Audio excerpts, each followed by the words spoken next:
Halo Bu Betty, di sini kelompok saya akan menjelaskan mengenai creation dan evolution. Kreasionis itu ialah suatu penciptaan alam semesta dan kehidupan yang mengantarkannya dengan pemahaman yang religius dan berpendapat bahwa Tuhan campur tangan di dalamnya. Dan di sini dasar-dasar kreasionis yaitu ada Tuhan menciptakan segalanya. Ini termasuk alam semesta, bumi, kehidupan di atasnya, dan terutama manusia yang akan dibuat menurut gambar dan rupanya. Dan yang kedua itu, adanya evolusi dan kepunahan. Varian paling modern dari kreasionisme mengakui dinamika evolusioner dan keberadaan kepunahan, tapi mengaitkan segala sesuatu dengan rencana yang dibuat oleh Tuhan dan kehendaknya yang menentukan segalanya. Dan yang ketiga ialah tidak ada evolusi, tidak ada kepunahan, yang dimana aliran kreasionisme yang lebih ortodoks menyangkal semua jenis perubahan biologis evolusioner, menyatakan bahwa Tuhan tidak akan menciptakan makhluk sehingga mereka harus berubah untuk memastikan kelangsungan spesiesnya. Dan yang keempat, ada Tuhan menciptakan segalanya. Ini termasuk alam semesta, bumi, kehidupan di atasnya, dan terutama manusia yang akan dibuat menurut gambar dan rupa. Dan ada juga cabang kreasionisme. Yang pertama itu ada ilmu penciptaan. Ilmu penciptaan ini juga disebut sebagai kreasionisme ilmiah. Ia mencoba untuk mendemonstrasikan melalui bukti ilmiah semu bahwa peristiwa yang dijelaskan dalam kitab suci Kejadian adalah benar. Dia bahkan melangkah lebih jauh dengan menciptakan taksonomi biologisnya sendiri. Dan yang kedua ialah geologis banjir, yang dimana geologis banjir ini upaya untuk menafsirkan temuan geologis terestrial menurut catatan Alkitabiah tentang air bah dengan mempertimbangkan temporalitas Alkitabiah yang tak terbantahkan. Dan yang ketiga itu ada arkeologi kultus, yang dimana arkeologi kultus ini jenis pseudo-arkeologi terdiri dari serangkaian asumsi dan penalaran yang tidak sesuai dengan apa yang dikontemplasikan oleh arkeologi, tetapi menyamar sebagai upaya untuk menunjukkan keberadaan nyata dan literal dari masyarakat, karakter dan peristiwa yang dijelaskan dalam Alkitabiah. Dan ada juga jenis-jenis kreasionisme. Yang pertama itu kreasionisme klasik. Kreasionisme klasik ini tentang orang yang menganut interpretasi literal dari kitab suci, terutama Alkitab, dan menyangkal semua bentuk evolusi biologis, terutama manusia. Dan yang kedua itu ada kreasionisme kontemporer, yang dimana beranjak dari posisi paling ortodoks.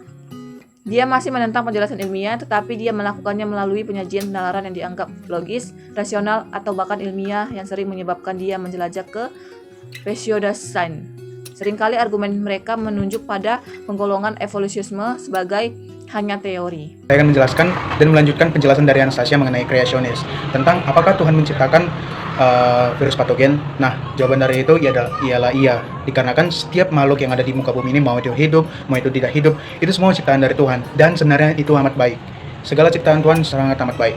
Baik, saya akan menjelaskannya mengenai dari sudut pandang agama, yaitu kreasi dari apakah Tuhan menciptakan virus patogen ini. Nah, Tuhan memang menciptakan virus patogen. Jika kita mempelajari tentang Alkitab mengenai penciptaan semesta dari awal sampai akhir, dari hari pertama sampai hari ke-6, nah kita dapat memahami bahwa segala ciptaan Tuhan itu sangat amat baik dan memiliki fungsinya sendiri, memiliki fungsinya masing-masing dan memiliki keunikannya tersendiri. Nah, jadi segala ciptaan dari Tuhan itu sangatlah unik dan sangat spesial, terutama manusia. Nah, jika kita mempelajari tentang apakah Tuhan menciptakan virus patogen ini, maka kita akan berbicara mengenai 4 bagian atau 4 tahap yang akan mewakili jawaban tersebut. Nah, di bagian pertama kita akan mempelajari tentang creation, di mana Tuhan menciptakan segala makhluk hidup. Nah, jika kita ambil dari sisi Alkitab, kita bakal memahami tentang penciptaan alam semesta, seperti manusia diciptakan pada hari pertama. Nah, dari segi virusnya ini sendiri, itu juga termasuk dalam penciptaan oleh Tuhan, yang dimulai dari hari pertama hingga hari ke-6. Itu masuk dalam mikroorganisme, itu masuk ke dalam hari kelimanya. Nah, kemudian di bagian yang kedua, yaitu fall, tahap kedua, bagian fall, di mana manusia itu telah melakukan dosa dan manusia telah jatuh ke dalam dosa. Itu jika kita ambil dari sudut pandang agama. Nah, sedangkan kita ambil dari sudut pandangnya dari artikel yang pernah Ibu bagikan, itu virus patogen itu sebenarnya mengalami mutasi dikarenakan ada radiasi amoniak yang menyebabkan virus itu mengalami pertumbuhan yang tidak wajar dan bersifat patogen dikarenakan mutasi yang terjadi dikarenakan radiasi tersebut. Nah, kemudian di bagian yang ketiga, tahap yang ketiga merupakan tahap redemption, di mana setiap makhluk hidup yang ada di bumi ini telah ditebus oleh Tuhan. Itu jika kita ambil dari sisi pandang agama. Jika kita ambil dari sisi pandang agama itu ibaratnya kayak Tuhan Yesus mati di kayu salib sebagai bentuk penebusannya atas dosa-dosa manusia. Sedangkan jika kita ambil dari sisinya bagian yang virus patogen ini, manusia telah menemukan beberapa terobosan-terobosan baru untuk menghentikan penyebaran dari virus tersebut. Nah, kemudian tahap yang keempat kita akan menjelaskan tentang restoration. Nah, ini merupakan kabar baik bagi manusia dikarenakan di dalam restoration ini manusia ini telah menjadi manusia baru jika kita ambil dari sudut pandang agama. Sedangkan jika kita ambil dari sudut pandang virus patogen ini, vaksin atau ya solusi-solusi atau terobosan-terobosan baru yang telah dikeluarkan oleh manusia diproduksi secara massal dan diberikan kepada masyarakat untuk menghentikan penyebaran virus patogen tersebut. Kita ambil contoh dari virus COVID-19. Nah, di mana virus ini menjadi semacam benalu ya bagi kehidupan manusia sekarang ini, saat ini. Ya, jika kita lihat, kita belajar daring dan kita susah memperoleh pengetahuan karena fasilitasnya terbatas. Nah, jika kita ambil dari situ, creation. Dimulai dari creation, penciptaan dari makhluk tersebut, mikroorganisme tersebut. Itu juga nggak bisa bilang dia mikroorganisme atau makhluk hidup apapun, karena dominan virus itu tidak hidup. Dan sebagian kecil virus itu hidup. Yang di bagian yang kedua, fall, di mana manusia itu sudah menikmati penderitaan yang telah dihasilkan oleh virus tersebut. Kemudian di bagian redemption, di mana terobosan-terobosan baru sudah ditemukan oleh manusia, yang sudah dikemukakan oleh manusia, disampaikan oleh umum. Nah, di bagian yang keempat, restoration, di mana penciptaan itu, bukan penciptaan, tapi terobosan-terobosan tersebut seperti vaksin itu sudah diproduksi secara massal kepada masyarakat. Nah, itu yang disebut dengan restoration atau pemulihan kehidupan manusia, sehingga kehidupan manusia bisa menjadi lebih baik lagi. Tidak perlu kita belajar daring, tidak perlu kita bekerja dari rumah, kita bisa menikmati manfaatnya. Nah, jadi kalau bisa kita ambil sih kesimpulan dari tentang virus patogen ini, sebenarnya kalau bisa dibilang ya, Tuhan itu ingin menyadarkan kita, ingin membuat kita sadar bahwa tubuh kita itu harus dijaga. Kita itu nggak boleh sembarangan hidup. Kita ini hidup dikarenakan oleh Tuhan, jadi kita harus menjaganya dengan baik-baik.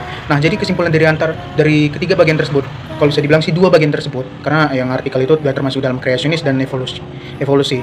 Nah, di bagian kita dapat mengambil kesimpulannya dari segi virus patogen itu, dikarenakan dari segi yang pertama, virus patogen itu sebenarnya hasil mutasi, yang bisa dibilang hasil evolusi dari bakteri yang mengalami mutasi dikarenakan terkena radiasi amoniak dan menjadi virus patogen. Nah, itu bisa dibilang sebagai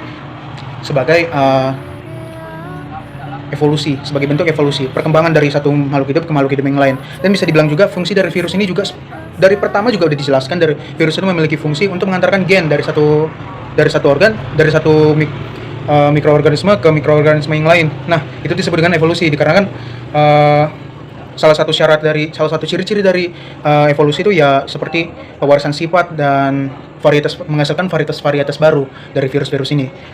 Ya, kemudian dari segi kreasionisnya sendiri, virus patogenis ini pernah dikatakan sebagai hasil ciptaan dari Tuhan. Tuhan itu menciptakan makhluk sekecil itu untuk menyadarkan manusia. Jadi dari situlah letak kesimpulan dari antara dua itu semua. Dari antara dua ilmu tersebut, virus patogenis ini yang menjadi kesimpulan di antara keduanya. Saya akan menjelaskan tentang evolusi. Sebelum kita ke evolusi berbagai dalam teori, kita akan memulai dengan evolusi pengertian umumnya. Evolusi merupakan suatu kondisi terjadinya pewarisan sifat atau suatu populasi organisme dari suatu generasi ke generasi berikutnya. Dalam teori J.B. Lamarck, evolusi itu di mana bagian tubuh yang dipakai secara intensif buat menghadapi lingkungan tertentu akan menjadi lebih besar dan kuat, sementara bagian tubuh yang jarang digunakan akan mengalami kemunduran. Contohnya pada leher jerapah. Leher jerapah menjadi akibat penduruan terus-menerus, kemudian jerapah yang lehernya panjang diwariskan ke semua keturunannya. Menurut Charles Robert Darwin, menilai bahwa evolusi terjadi melalui proses seleksi alam. Makhluk hidup yang mampu menyesuaikan diri dengan alam dapat bertahan hidup, sementara makhluk hidup yang tidak dapat menyesuaikan diri dengan alam tidak akan bertahan hidup atau mati. Menurut Alfred Russel Wallace, pemikiran Russel Wallace didapati dari hasil ekspedisi kemudian Borneo. Hasilnya menunjukkan bahwa fauna di Indonesia Barat berbeda dengan Indonesia. Wallace dan Darwin berpendapat awaknya jerapah memiliki variasi leher, ada yang panjang dan pendek. Hasilnya seleksi alam lebih menguntungkan jerapah yang berleher panjang karena bisa menjangkau daunan tinggi, bisa bertahan hidup. Menurut August Weismann, pada teori August Weismann, bahwa perubahan sel-sel tubuh akibat pengaruh lingkungan tidak diwariskan pada keturunannya. Evolusi menyangkut pewarisan gen-gen lewat sel-sel kelamin. Ini bermakna jika evolusi berkaitan dengan gejala seleksi alam pada faktor-faktor genetik. Weismann membuktikan teorinya dengan memakai tikus, di mana mengawinkan dua tikus yang masing-masing ekornya dipotong. Selanjutnya, anak-anak tikus yang sudah dewasa dipotong ekornya dan dikawinkan dengan sesamanya. Sekian dan terima kasih.